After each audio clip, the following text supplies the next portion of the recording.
Try ಮಾಡಿ ಆಚಿ chicken masala. ಆಚಿ chicken masala ರೋಚಕ ಘಟ್ಟ ತಲುಪ್ತಾ ಇದೆ ಈ ಕಾಂಗ್ರೆಸ್ ಪಟ್ಟದ ಆಟ. ದೆಹಲಿಯಲ್ಲಿ ರಾಹುಲ್ ಗಾಂಧಿ ಅವರನ್ನ ಭೇಟಿಯಾಗಿದ್ದಾರೆ ಡಿಕೆ ಶಿವಕುಮಾರ್. ಹೈಕಮಾಂಡ್ ಮಟ್ಟದಲ್ಲಿ ಡಿಸಿಎಂ ಕಡೆಯಿಂದ ಫೈನಲ್ ಆಟ ನಡೀತಾ ಇದೆ. ರಾಹುಲ್ ಅವರನ್ನ ಭೇಟಿಯಾಗಿ ಕಳೆದ 20 ನಿಮಿಷಗಳಿಂದ ನಿರಂತರವಾಗಿ ಮಾತುಕತೆ ಆಗ್ತಾ ಇದೆ.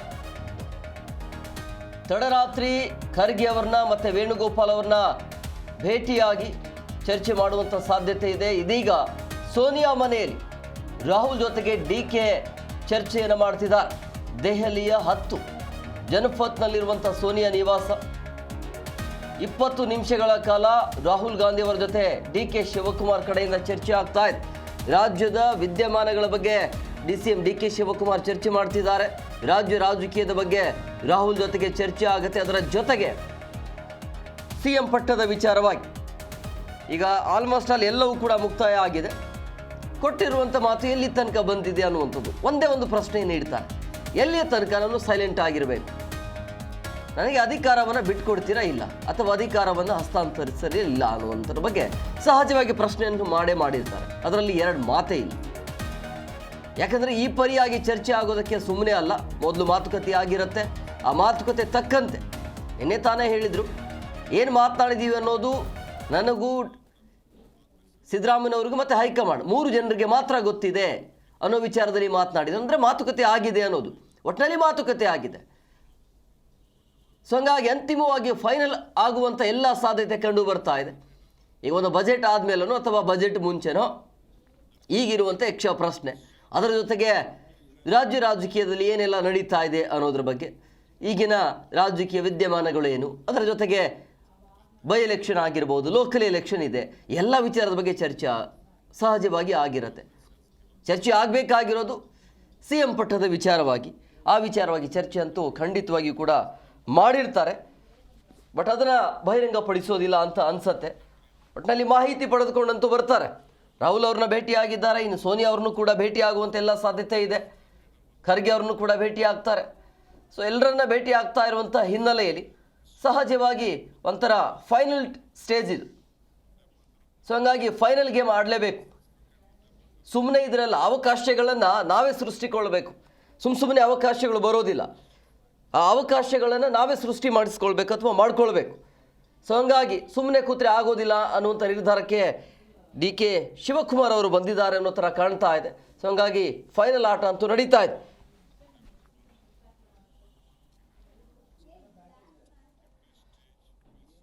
ಸೊ ದೆಹಲಿಯಲ್ಲಿ ಡಿಸಿಎಂ ಡಿಕೆ ಶಿವಕುಮಾರ್ ಕಡೆಯಿಂದ ನಡೀತಾ ಇರುವಂಥ ಪ್ರಯತ್ನಗಳು ಇದು.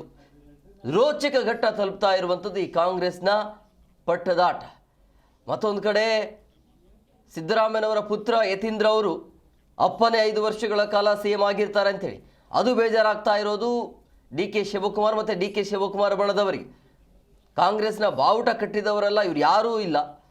ತಂದೆಯ ಪ್ರಭಾವದಿಂದ, ತಂದೆಯ ರಾಜಕಾರಣದಿಂದ ಇವರು ಬಂದವರು. ಕಾಂಗ್ರೆಸ್ ಬಗ್ಗೆ ಇವ್ರ ಗಂಧ ಗಾಳಿ ಗೊತ್ತಿಲ್ಲ, ಇವ್ರು ಯಾಕೆ ಮಾತನಾಡ್ತಾರೆ, ಇವರು ಹೈಕಮಾಂಡ್ ಅನ್ನುವಂಥ ಸಹಜವಾಗಿ ಚರ್ಚೆ ಆಗ್ತಾ ಇದೆ. ಯತೀಂದ್ರ ಅವರ ಕಾಂಗ್ರೆಸ್ಗೆ ದುಡಿಮೆನೇ ಇಲ್ಲ. ಏನು ಮಾಡಿದ್ದಾರೆ ಯತೀಂದ್ರ ಅವರು, ಬಟ್ ಹೈಕಮಾಂಡ್ ಲೆವೆಲಲ್ಲಿ ಯಾಕೆ ಮಾತನಾಡ್ತಿದ್ದಾರೆ ಅನ್ನೋಂಥ ಚರ್ಚೆ ಕಾಂಗ್ರೆಸ್ಸಲ್ಲಿ ಆಗ್ತಾ ಇದೆ. ಈ ಬಗ್ಗೆ ಮತ್ತಷ್ಟು ಮಾಹಿತಿ ನೀಡ್ತಾರೆ ನಮ್ಮ ಪ್ರತಿನಿಧಿ ಅನಂತರಾಮಯ್ಯ ಫೋನ್ ಸಂಪರ್ಕದಲ್ಲಿದ್ದಾರೆ. ಅನಂತ್, ರೋಚಕ ಘಟ್ಟ ತಲುಪ್ತಾ ಇದೆಯಾ? ಇದು ಫೈನಲ್ ಮೀಟಿಂಗ್ ಹೇಗೆ ಅಂತ ಹೇಳಿ, ಅಂದ್ರೆ ಈ CM ಬಿಟ್ಕೊಡುವಂತ ವಿಚಾರವಾಗಿ, CM ಕುರ್ಚಿಯ ವಿಚಾರವಾಗಿ ಏನೆಲ್ಲ ಚರ್ಚೆ ಆಗ್ತಿರ್ಬೋದು?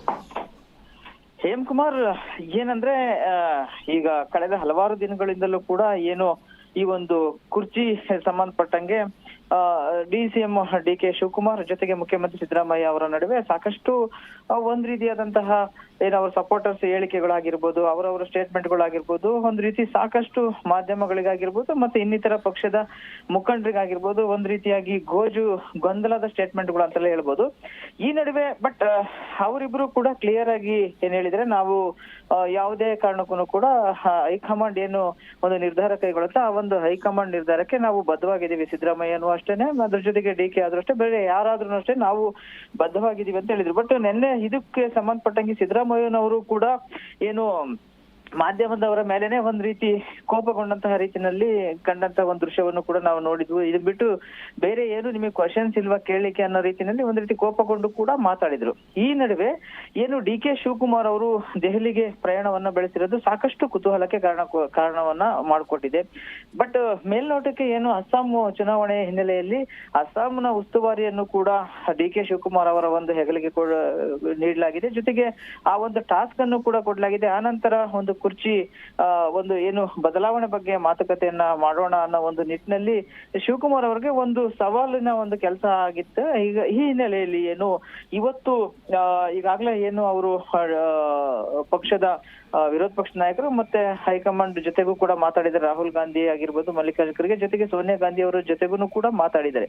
ಇದರ ನಡುವೆ ಏನು ಡಿ.ಕೆ. ಶಿವಕುಮಾರ್ ಅವರು ಒಂದು ಸ್ಟೇಟ್ಮೆಂಟ್ ಅನ್ನ ಕೊಟ್ಟರು. ನಾವು ಇವಾಗ ತಾನೇ ಜಸ್ಟ್ ಅದನ್ನ ಗಮನಿಸಿದ್ವು. ಅವ್ರು ಹೇಳಿದ್ರು, ನಾನು ಎಲ್ಲಾ ವಿಚಾರನೂ ಕೂಡ ಚರ್ಚೆ ಮಾಡಿದೀನಿ, ಮತ್ತೆ ಸುಮ್ನೆ ಏನು ಬಂದು ಹೋಗಕ್ಕಲ್ಲ ನಾನು ಇಲ್ಲಿ ಬಂದಿರೋದು, ಅಂದ್ರೆ ಇಲ್ಲಿ ಬಂದು ಇಲ್ಲಿನ ವಾತಾವರಣ ನೋಡ್ಕೊಂಡು ಹೋಗಕ್ಕಲ್ಲ ನಾನು ಬಂದಿರೋದು. ಬಂದಾದ್ಮೇಲೆ ಈ ರಾಜಕೀಯದ ಒಂದು ಚರ್ಚೆ ಹಾಗೆ ಆಗಿರುತ್ತೆ, ಅದೆಲ್ಲನ್ನ ನಾನು ಮಾಧ್ಯಮದ ಮುಂದೆ ನಾವು ಹೇಳಲಿಕ್ಕೆ ಆಗೋದಿಲ್ಲ ಅಂತ ಒಂದು ಮಾತನ್ನು ಕೂಡ ಹೇಳಿದ್ರು. ಬಟ್ ಅವರ ಮಾತಲ್ಲಿ ಇಲ್ಲಿ ಸಾಕಷ್ಟು ಒಂದ್ ರೀತಿಯಾದಂತಹ ಅರ್ಥವನ್ನು ನಾವು ಮಾಡ್ಕೋಬೇಕಾಗತ್ತೆ. ಕಾರಣ ಏನಪ್ಪಾ ಅಂದ್ರೆ ರಾಜಕಾರಣ ಮಾಡಕ್ಕೆ ನಾನು ಎರಡು ಮಾತನ್ನ ಅವ್ರು ಹೇಳಿದ್ರು. ನಾವು ಅಬ್ಸರ್ವ್ ಮಾಡಿದ್ ಮಟ್ಟಿಗೆ ಈಗ ಜಸ್ಟ್ ಏನು ಕೆಲ ದೆಹಲಿ ಏನು ಮಾಧ್ಯಮದವರು ಪ್ರಶ್ನೆ ಮಾಡುವಂತ ಸಂದರ್ಭದಲ್ಲಿ ಆ ಮಾಧ್ಯಮದವರಿಗೆ ಡಿ.ಕೆ. ಶಿವಕುಮಾರ್ ಪ್ರತಿಕ್ರಿಯೆಯನ್ನ ಕೊಡ್ತಿದ್ರು. ಅದರಲ್ಲಿ 2 ಸ್ಟೇಟ್ಮೆಂಟ್ ಅನ್ನ ಅವ್ರು ಹೇಳಿದ್ರು. ಒಂದು, ನಾನು ಬಂದಿರೋದೇನು ಸುಮ್ನೆ ಅಲ್ಲ, ಸುಮ್ನೆ ಬಂದು ಹೋಗಕ್ ಬಂದಿಲ್ಲ, ಏನ್ ಮಾತಾಡ್ಬೇಕು ಅದನ್ನ ಮಾತಾಡಿದೀನಿ ಅಂತ ಒಂದು ಮಾತು ಹೇಳಿದ್ರು. ಎರಡನೇದಾಗಿ ನಾನು ಇರೋದೇ ರಾಜಕಾರಣ ಮಾಡ್ಲಿಕ್ಕೆ ಅಂತ ಇನ್ನೊಂದು ಮಾತು ಹೇಳಿದ್ರು. ಈ 2 ಮಾತಿನ ಒಂದು ಅರ್ಥ, ಒಂದು ವಿಮರ್ಶೆಯನ್ನ ನಾವು ನೋಡೋದಾದ್ರೆ ಖಂಡಿತವಾಗಿನೂ ಕೂಡ ಡಿ.ಕೆ. ಶಿವಕುಮಾರ್ ಎಲ್ಲೋ ಒಂದ್ ಕಡೆ ತುಂಬಾ ಡಿಸ್ಟರ್ಬ್ ಆಗಿರೋ ರೀತಿಯಲ್ಲಿ ಕಾಣ್ತಾ ಇದೆ. ಕಾರಣ ಏನಪ್ಪಾ ಅಂದ್ರೆ ಏನು ಈ ಒಂದು ಏನು ಇವತ್ತು ನಾಳೆ ಅಂತಿಮ ಆಗ್ಬೋದು, ಅಥವಾ ಇದಕ್ಕೆ ತೆರೆ ಎಳಿಬಹುದು, ಅಥವಾ ತನಗೇನೋ ಒಂದು ಅಧಿಕಾರವನ್ನು ಹಸ್ತಾಂತರ ಮಾಡಬಹುದು ಅನ್ನೋ ಒಂದು ನಿರೀಕ್ಷೆ ಇತ್ತು. ಮತ್ತೆ ಓಪನ್ ಆಗಿ ಸ್ಟೇಟ್ಮೆಂಟ್ ಕೂಡ ಕೊಟ್ಟಿದ್ದಾರೆ. ಏನು ನಿನ್ನೆ ಕೂಡ ನಾವು ಪೇಪರ್ ಅಲ್ಲಿ ಗಮನಿಸಿದ್ವು. ಅಂದ್ರೆ ಮಾಧ್ಯಮದವರ ಜೊತೆಗೆ ಮಾತಾಡ್ಬೇಕಾದ್ರೆ ಡಿ.ಕೆ. ಶಿವಕುಮಾರ್ ಅವರು ಹೇಳಿದ್ರು, ಏನು ಯಾವೆಲ್ಲ ಸೀನಿಯರ್ ಲೀಡರ್ಸ್ ಇದ್ವು, ಆ ಸೀನಿಯರ್ ಲೀಡರ್ಸ್ ಎದುರುಗಡೆನೆ, ಹೈಕಮಾಂಡ್ ಎದುರುಗಡೆನೆ ನನ್ನ ಮತ್ತು ಸಿದ್ದರಾಮಯ್ಯನವ್ರ ನಡುವೆ ಏನು ಮಾತುಕತೆ ಆಗಿದೆ ಅನ್ನೋದು ಎಲ್ರಿಗೂ ಕೂಡ ಗೊತ್ತಿದೆ, ಬಹಿರಂಗವಾಗಿದೆ, ಯಾವುದೇ ಸೀಕ್ರೆಟ್ ಇಲ್ಲ ಅಂತ ಹೇಳಿದ್ರು. ಹೀಗಾಗಿ ಏನು ಅವರು ಇವತ್ತೆಲ್ಲ ನಾಳೆ ನಾನು ಸಿಎಂ ಆಗ್ಬೋದು ಅನ್ನೋ ಒಂದು ನಿರೀಕ್ಷೆಯಲ್ಲಿ ಇದ್ರು. ಆ ನಿರೀಕ್ಷೆ ತುಂಬಾ ಡಿಲೇ ಆಗ್ತಿದೆ, ಮುಂದೋಗ್ತಿದೆ. ಈ ಮುಂದೋಗ್ತಾ ಇರುವಂತಹ ಪರಿಸ್ಥಿತಿಯನ್ನ ನೋಡಿದಾಗ ಅವರು ಡಿಸ್ಟರ್ಬ್ ಆಗಿರೋ ರೀತಿಯಲ್ಲಿ ಕಾಣ್ತಾ ಇದ್ದಾರೆ. ಬಟ್ ಈ ನಡುವೆ ಮತ್ತೊಂದು ಏನಪ್ಪಾ ಅಂತಂದ್ರೆ ಈಗಾಗಲೇ ಕೆಲವು ಶಾಸಕರು ವಿದೇಶ ಪ್ರವಾಸವನ್ನು ಕೂಡ ಕೈಗೊಂಡಿರೋದು ಮತ್ತೊಂದು ರೀತಿಯಾದಂತಹ ಒಂದು ಬದಲಾವಣೆ ಮತ್ತೆ ಮತ್ತೊಂದು ರೀತಿ ಗೊಂದಲಕ್ಕೆ ಎಡೆಮಾಡಿಕೊಟ್ಟಿದೆ. ಇದನ್ನು ಕೂಡ ಸಿದ್ದರಾಮಯ್ಯನವರು ಸ್ಪಷ್ಟಪಡಿಸಿದ್ದಾರೆ. ಅವ್ರವ್ರ ಖರ್ಚಿನಲ್ಲಿ ಅವ್ರು ಹೋದ್ರೆ ಅದಕ್ಕೆ ನಿಮಗೇನ್ ಆಕ್ಷೇಪ ಅಂತಲೂ ಕೂಡ ಕೇಳಿದ್ರೆ, ಒಟ್ಟಿನಲ್ಲಿ ಹೇಳ್ಬೇಕಂದ್ರೆ ಖಂಡಿತವಾಗ್ಲೂ ಕೂಡ ಒಂದು ಕಡೆ ಏನು ಸಿದ್ದರಾಮಯ್ಯನವರು ಯಾವುದೇ ತಲೆ ಕೆಡಿಸ್ಕೊಂಡಂಗೆ ಒಂದ್ ಕಡೆ ಬಜೆಟ್ ಗೆ ಅವರು ಪ್ರಿಪರೇಷನ್ ನಡೆಸ್ತಾ ಇರೋದು, ಇನ್ನೊಂದ್ ಕಡೆ ನನಗೇನು ಸಂಬಂಧನೇ ಅಲ್ಲದೆ ಇರೋ ರೀತಿಯಲ್ಲಿ ಹೈಕಮಾಂಡ್ ವರ್ತನೆ ಮಾಡ್ತಿರುವಂತಹ ರೀತಿ, ಈ 2 ಬೆಳವಣಿಗೆಗಳನ್ನ ನೋಡಿದಾಗ ಡಿ.ಕೆ. ಶಿವಕುಮಾರ್ ಖಂಡಿತ ಡಿಸ್ಟರ್ಬೆನ್ಸ್ ಆಗಿದ್ದಾರೆ. ಬಟ್ ಇದು ಯಾವ ಹಂತಕ್ಕೆ ಹೋಗಿ ಮುಟ್ಟುತ್ತೋ ಅನ್ನೋದು ಗೊತ್ತಿಲ್ಲ. ಬಟ್ ಒಂದ್ ರೀತಿಯಾಗಿ ಒಳಗೊಳಗೆ ಏನು ಕಾಂಗ್ರೆಸ್ ನಲ್ಲಿ ಈ ಒಂದು ಕುರ್ಚಿ ಕಿತ್ತಾಟದ ಬೇಗುದಿ ದಿನೇ ಹೆಚ್ಚಾಗ್ತಿರೋದಂತನೂ ಸ್ಪಷ್ಟವಾಗಿ ಕಾಣಿಸ್ತಾ ಇದೆ. ಹೇಮಕುಮಾರ್.